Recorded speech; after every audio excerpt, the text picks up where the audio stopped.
بسم اللہ الرحمن الرحیم۔ السلام علیکم۔ میں بیان کروں گا تخلیق حضرت آدم علیہ السلام۔ اللہ تبارک و تعالیٰ کی سب سے بہتر تخلیق حضرت آدم علیہ السلام کی صورت میں ہے۔ آپ علیہ السلام سب سے پہلے انسان ہیں۔ اللہ تبارک و تعالیٰ نے آپ علیہ السلام کو مٹھی بھر مٹی سے تخلیق فرمایا۔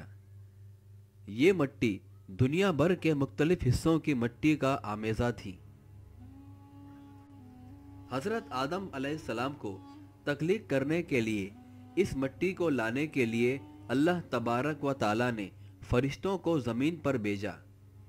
فرشتوں نے دنیا کے مختلف خطوں سے مختلف رنگوں کی مٹی جمع کی جو سرخ، سفید، بھورے اور سیاہ رنگوں کی تھی۔ یہ نرم اور مختلف شکلوں میں بدل سکنے والی مٹی بھی تھی اور سخت اور کنکریالی مٹی بھی، کیونکہ نرم مٹی کو مختلف شکلوں میں آسانی سے ڈھالا جا سکتا ہے، بالکل جیسے مٹی کے برتن وغیرہ بنائے جاتے ہیں۔ یہ مٹی پہاڑوں، وادیوں، بنجر صحراؤں اور سبز میدانوں سے اکٹھی کی گئی تھی، اور اس میں وہ تمام تر قدرتی صفات موجود تھیں جو ان مختلف علاقوں کی ہوتی ہی ہیں، اور یہ سارا اہتمام اللہ تبارک و تعالیٰ کے منصوبے کی تکمیل کے لیے کیا گیا تھا جو اس نے حضرت آدم علیہ السلام کی اولاد بنی نوع انسان کے لیے بنایا تھا۔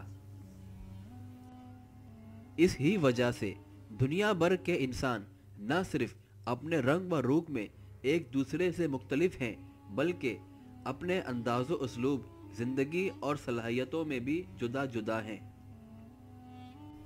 بہرحال حضرت آدم علیہ السلام کی تخلیق کے بعد ان کو سب سے پہلے انسان ہونے کے شرف سے بھی نوازا گیا۔ اللہ تبارک و تعالیٰ نے حضرت آدم علیہ السلام کو تخلیق فرمانے کے بعد ان کے اندر اپنی روح پھونک دی، اور یوں اللہ تبارک و تعالیٰ نے آپ علیہ السلام کی تخلیق اپنے ہاتھوں سے مکمل فرما دی۔ اس کے بعد خلائق کائنات نے فرشتوں کو حکم دیا کہ وہ سب آدم علیہ السلام کو سجدہ کریں۔ سب فرشتوں نے اپنے آقا اور مالک کے حکم کی فوراً ہی تعمیل کی، سوائے ابلیس یعنی شیطان کے۔ جب فرشتوں نے سجدہ ادا کیا اور اس کے بعد حضرت آدم علیہ السلام کے وجود میں زندگی کی حرکت نمودار ہو گئی تو آپ علیہ السلام نے پہلا جملہ یہی ارشاد فرمایا: تمام تعریفیں اور شکر صرف اور صرف اللہ تبارک و تعالیٰ ہی کے لیے ہے۔ اللہ تبارک و تعالیٰ نے نہ صرف حضرت آدم علیہ السلام کے ان شکریہ کے الفاظ کا جواب عنایت فرمایا بلکہ ان کو اپنی صفت و رحمت و کرم سے بھی سرفراز فرمایا۔ اس کے بعد اللہ تبارک و تعالیٰ نے حضرت آدم علیہ السلام سے فرمایا: ان فرشتوں کو السلام علیکم کہیے۔ السلام علیکم کا مطلب ہے تم پر اللہ تبارک و تعالیٰ کی سلامتی ہو۔